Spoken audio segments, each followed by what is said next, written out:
Հայաստանը հաստատակամորեն գնում է տարածաշրջան երկարատև խաղաղություն բերելու ուղով։ Ազգային ժողովում լրագրողների հետ ճեպազրույցում արձանագրեց բարձր տեխնոլոգիական արդյունաբերության նախարար Մխիթար Հայրապետյանը։ Ասաց երկարատև խաղաղությունը առաջին գործոնն է լինելու քաղաքացիների համար, որ Հայաստանը դիտարկեն իրենց երազանքները իրականացնելու վայր։ Հայաստանը այս փուլում վերջին առնվազն 5 տարիներին առաջնորդվում է խաղի այն կանոններով, որոնք սահմանված են աշխարհի կողմից։ Եվ դա է նաև բացառապես պատճառ հանդիսացել, որ այսօր Հայաստանի շուրջ եւ Հայաստանի նկատմամբ ձևավորված է վստահության բարձր մակարդակ, որովհետեւ եթե չլիներ այդ վստահության բարձր մակարդակը,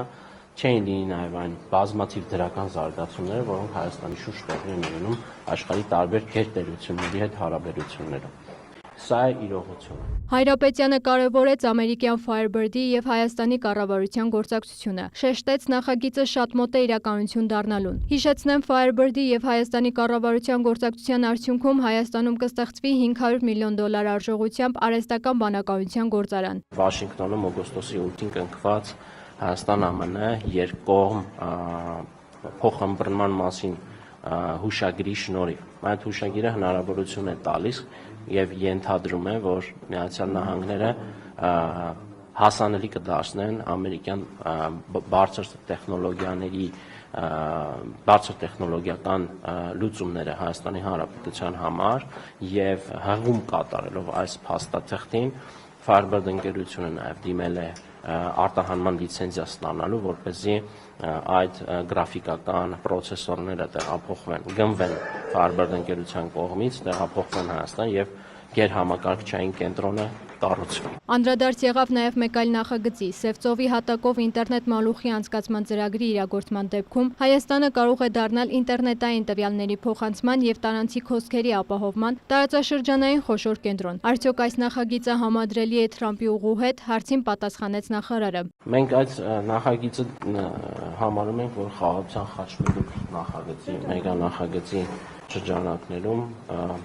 իսկ իրապես կարևորագույն ենթակառուցվածքը կարող է հանդիսանալ հավելյալ այլընտրանքային ուրեմն ինտերնետ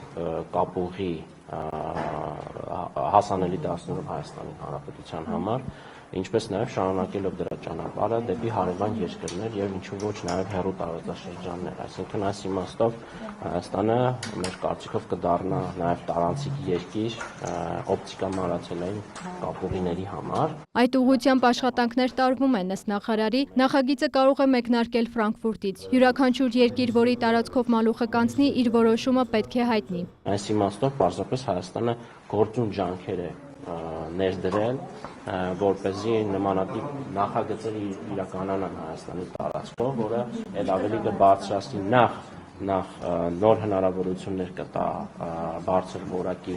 ինտերնետ հասանելիության, ինչպես նաև այն կհանդիսանա նաև ստրատեգիական ենթակառուցվածք Հայաստանի համար, ինչը անուղղակի ձևով բարձրացնելու է ըստ մեզ նաև Հայաստանի անվտանգությունը։ Մեր երկրի անվտանգության բարձրացմանն է ուղղված խորհրդարանական հանձնաժողովում նախարարի ներկայացրած կիբեռանվտանգության մասին օրենքի փոփոխությունները։ Հայաստանում ստեղծվող կիբեռհանցագործության դեմ պայքարի նոր մարմինը կարգավորելու է մեր երկրի համար կարևորագույն ենթակառուցվածքները՝ էներգետիկայի, ջրի, հեռահաղորդակցության ոլորտները։ Նոր մարմինը գալիս է ձևավորելու կարողություններ, ունենալու է մանդատ կիբեռպաշտպանական գործողություններ իրականացնել այն պարագայում, երբ պետական կառավարման համակարգի նկատմամբ, ինչպես նաև կիբեր հարձակումների պարագայում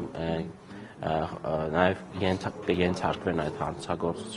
հարձակումներին նաև կրիտիկական ենթակառուցվածքները, անկախ նրանից դա պետական սեփականություն է, թե մասնավոր հատված։ Եթե մասնավոր ընկերությունը կրիտիկական ենթակառուցվածք է, ինչպես օրինակ բանկային ոլորտը ՀԵՑ-ը, ապա այս դեպքում էլ կառույցը կչեզոքացնի հնարավոր կիբեռհարձակումները, իսկ հարձակումների պարագայում կնվազեցնի դրանց հետևանքները։ Հարցին արդյոք նոր մարմինը զբաղվելու է օրինակ այն քաղաքացիներով, որոնք խարդախության զոհ են դարձել, Հայրապետյանը պարզաբանեց, դրա համար պետական կառավարման համակարգում կան այլ գերատեսչություններ։ Ներքաղաքական զարգացումների մասին խոսելով Հայրապետյանը տեղեկացրեց, առաջադրվել է քաղաքացիական պայմանագիր կուսակցության 2026-ի հերթական խորհրդարանական ընտրությունների համամասնական ցուցակում ընդգրկվելու համար։ Խոսեց շրջանառվող լուրերի մասին, որ վաղը Համալիրում վարչապետի մասնակցությամբ հանդիպում է լինելու, ինքը ևս ներկա է լինելու։ Առաջարկում եմ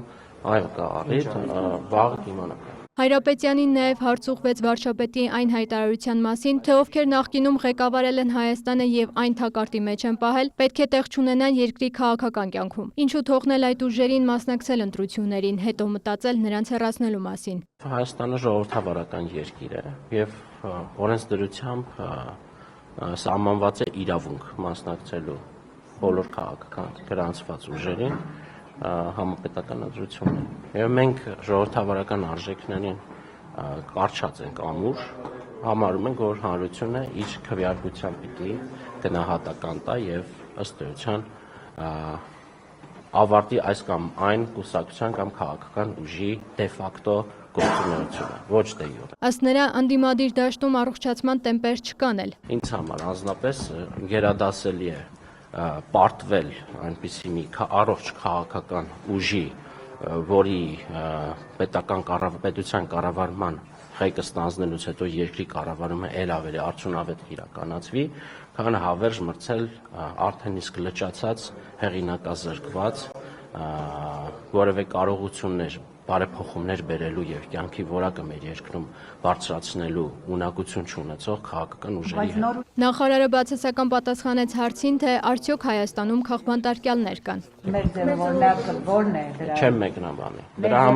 Դրա համար կան հստակ մարմիններ, դատական համակարգ, որոնք որ կտան ձեր հարցի պատասխանը։ Անկեղծ ասած, ես դրա տակ շատ կոնկրետ ենթատեքստեր եմ տեսել, բայց նորից եմ ասում,